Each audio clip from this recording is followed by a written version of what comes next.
Okay, we think we have the bugs worked out, and Governor Abbott is joining us now. He's been kind enough to join us a couple of days after his State of the State address. Yes, live this evening. Governor Abbott, great to have you with us tonight.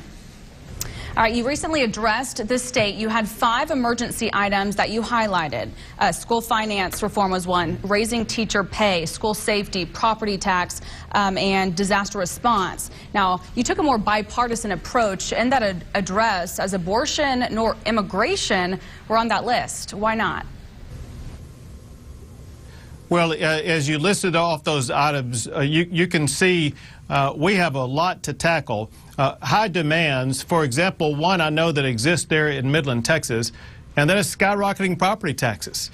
And our goal is to make sure that we lower or reduce or contain the property taxes that people pay in Midland and the Permian Basin, as well as address the Robin Hood system that has plagued the region, where so much money is being sent from the Permian Basin to other schools across the state of Texas.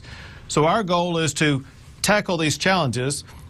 I took multiple trips to Midland and heard plenty of times about the need to improve schools in Midland. And so we're going to be providing additional funding to improve education in Midland, as well as pay our teachers more to keep the best teachers in your schools there around the entire Midland region. Well, Governor, Texas Secretary of State David Whitley is undergoing confirmation right now.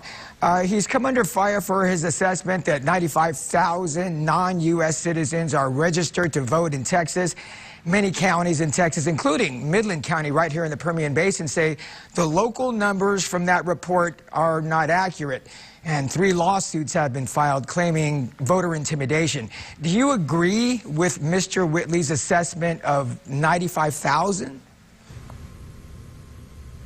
Well, here's what the truth is that people need to learn, and that is the original number was based upon a combination of names that were identified by the Secretary of State's office, combined with information from the Texas Department of Public Safety of people who potentially are illegally registered to vote. And then what has to happen is that information has to be shared with the counties who have the information about whether or not a person is or is not a legal citizen eligible to vote.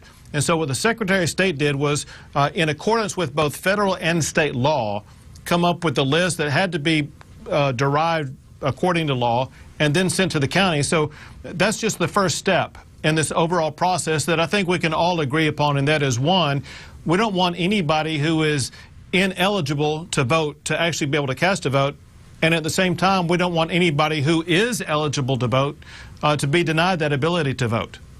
All right, well, that's all the time we have. That's all the time you have as well, Governor Abbott. Thank you so much for joining us this evening. Yeah, we here at Big 2 News, we really appreciate it, as do, I'm sure, all the citizens right here in the Permian Basin. Thanks again, Governor.